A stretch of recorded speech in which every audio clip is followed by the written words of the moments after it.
I hate Jacque Vaughn. This isn't exactly breaking news to anyone who's watched the channel for a while.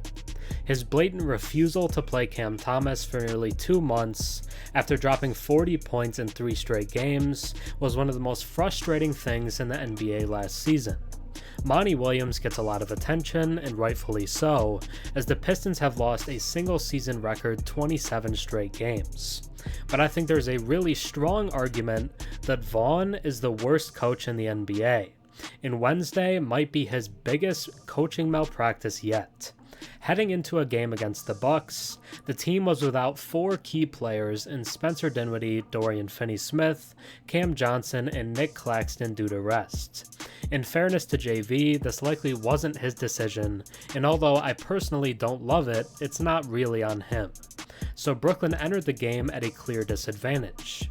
However, they ended the first quarter only down 1 point, and were surprisingly in the game. Despite this, 3 of the team's regulars, Cam Thomas, Mikal Bridges, and Royce O'Neale, didn't touch the floor after the first quarter ended. Vaughn treated the game like it didn't matter, and had already written it off as an L beforehand. At least Monty Williams doesn't stop playing Cade, Duren, and Bogdanovic after just 1 quarter. It was some of the most blatant, obvious, embarrassing tanking I've ever seen. And the funny part is that they don't even have their pick this year. It's unprotected and went to the Rockets in the James Harden trade. There was literally 0 point in trying to lose the game, and it was looking to be a very winnable one at that. Not only did Jacque Vaughn lose the team the game, but also disrespected the fans who paid for tickets, the many people betting on specific players, and anyone who even tuned in on their TV at home. It was a disgrace. After the game, he tried to prop it up as much needed rest, but Cam Thomas only played 22 minutes in the game prior against the Pistons and is 22 years old, not 35. It was a glorified G League team playing against the Bucks, and they played their hearts out, no disrespect to those guys. Jalen Wilson, a rookie second-round pick, was awesome, and finished with 21 points and 10 rebounds. Rookie Noah Clowney also finished with 14 points in a game where he had his first NBA bucket. But their impressive play shouldn't distract you from the fact that Jacque Vaughn gave this game away for no reason. And based on his post-game press conference, he'd probably do it again. I hate Jacque Vaughn. Now let's take a deeper look.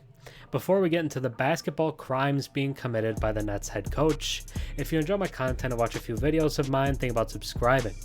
96% of my viewers are actually not subscribed, so if you watched me before and enjoy the content, drop a sub and comment down below. It really helps the channel. This was like giving up, missing a chance to win against a better and more rested opponent. Forget that the game was at the Nets home court in Barclays Center on Wednesday night. That didn't matter. They decided not only to rest 4 key players, but also hardly played the available regulars. Jacque Vaughn treated this as if it were an unimportant exhibition game. Cam Thomas, Mikal Bridges, and Royce O'Neale didn't play a second after the first quarter. Spencer Dinwiddie, Dorian Finney-Smith, Cam Johnson, and Nic Claxton didn't even suit up. So it wasn't shocking that the Nets lost to the Bucks 144 to 122. It felt like the higher-ups weren't really into competing.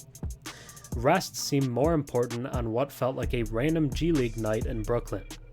I've got to think short-term and long-term and make executive decisions for the betterment of the group, Vaughn said. So that's where we're at tonight.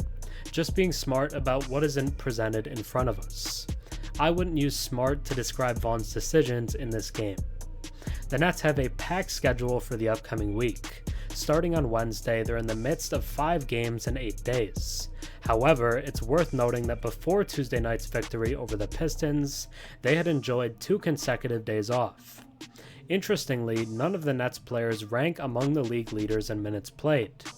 Bridges came into the game sharing the 26th spot with 34.7 minutes per. The next highest net was Dinwiddie, positioned 70th with an average of 31.9 minutes. In a rare appearance, rookie Jalen Wilson led the Nets with 21 points and 10 rebounds, and Dennis Smith Jr. contributed 14 points, 8 assists, and 7 rebounds. Giannis Antetokounmpo put up 32 points, 9 boards, and 8 assists for the Bucks, with Chris Middleton adding 27. Despite Vaughn opting to rest his regulars for nearly the entire second quarter, the Nets stayed competitive with the Bucks for most of the opening half. The Bucks managed to pull ahead late in the first, sparked by a 10-2 run with Middleton contributing 6 points. However, the Nets fought back and were trailing by only 7 at halftime. Wilson showcased his skills with 9 of his 14 points in the second quarter, and Clowney added 8 points during that period. In the first 24 minutes, the Nets dominated in all the hustle stats. They had a significant 40-16 advantage in points in the paint, led 10-3 in second chance points, and held an 11-8 edge in transition buckets. However, the Bucks dominated from beyond the arc, outscoring the Nets by 30 points in three-point shooting, making 11 triples compared to the Nets' 1. Vaughn stuck with his second stringers in the second half, keeping Bridges, O'Neale, and Thomas on the bench. Initially, this didn't halt the Nets' efforts. They briefly took the lead in the middle of the third quarter, outplaying the Bucks for significant stretches, displaying greater hustle and determination against the title contenders. Smith had a standout performance in the quarter, dunking over Brook Lopez on one drive and contributing 8 points and 4 assists. However, the lead expanded to double figures, sealing the Nets' fate as they headed towards their 6th loss in 8 games. And it was all Jacque Vaughn's fault. Thanks for watching. I'm Herm. Have a good one.